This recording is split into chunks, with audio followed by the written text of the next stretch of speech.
Karl Marx's philosophy.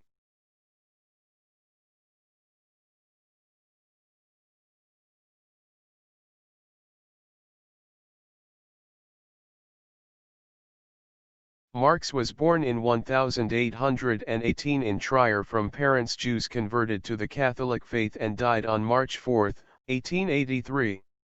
In fact, Marx's ancestors are said to have been rabbis. His wife was a Gentile aristocrat to whom he remained faithful all his life. Marx studied philosophy at the University of Berlin and later went to France to study socialism.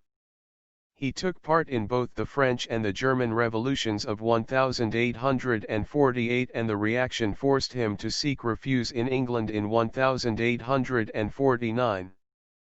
In France, he met Engels, who became his close friend in collaboration with whom he worked and wrote for the rest of his life.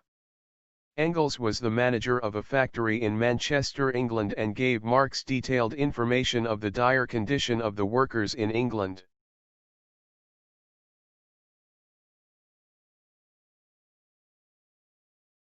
He spent the rest of his life in London, troubled by poverty, illness, and the deaths of children while amassing knowledge and writing indefatigably. He was animated by the hope of the social revolution.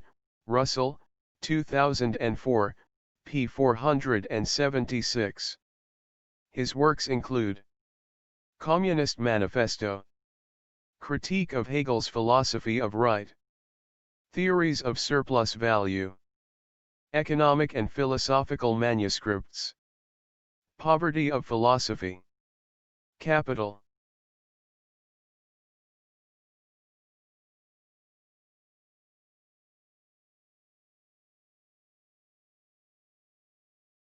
Marx is the most influential of Western philosophy.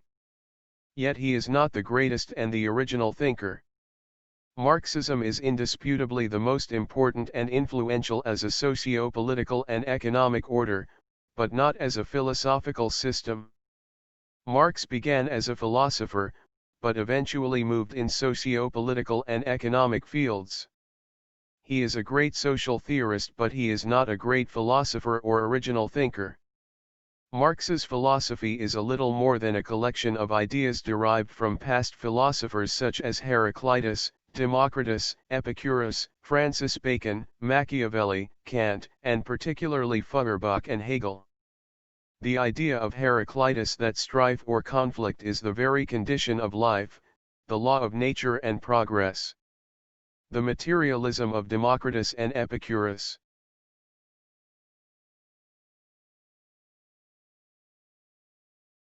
Bacon's emphasis on science as a means of conquering and controlling nature. Machiavelli's idea that any means used to bring about a good end is justified. Kant's ethical principle that human beings should never be used simply as a means to ends. Feuerbach's idea that religion is man's self-alienation and his materialist anthropology. Hegel's theory of master-slave relationship, the idea of alienation, his dialectics, and the teleological view of history. That is all of Marx's philosophy.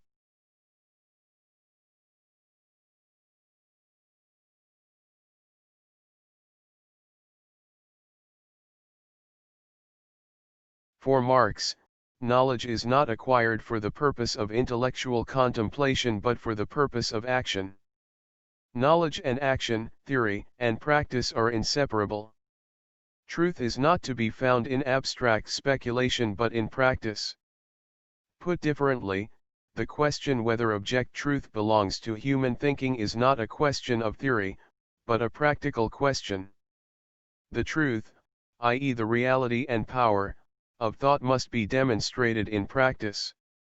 The contest as to the reality or non-reality of a thought which is isolated from practice is a purely scholastic question.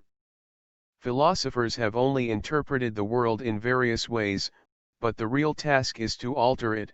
11 Theses on Feuerbach cited by Russell, 2004, p. 746.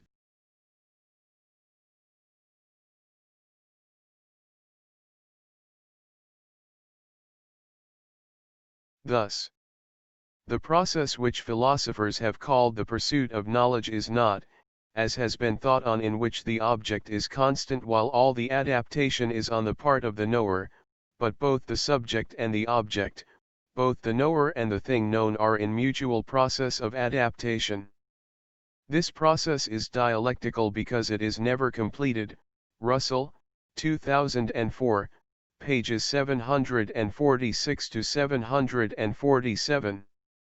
Accordingly, Marx adopts Hegel's view of history as teleological and dialectical, but he rejects Hegel's idea of absolute spirit and replaces it with productive forces or economic factors.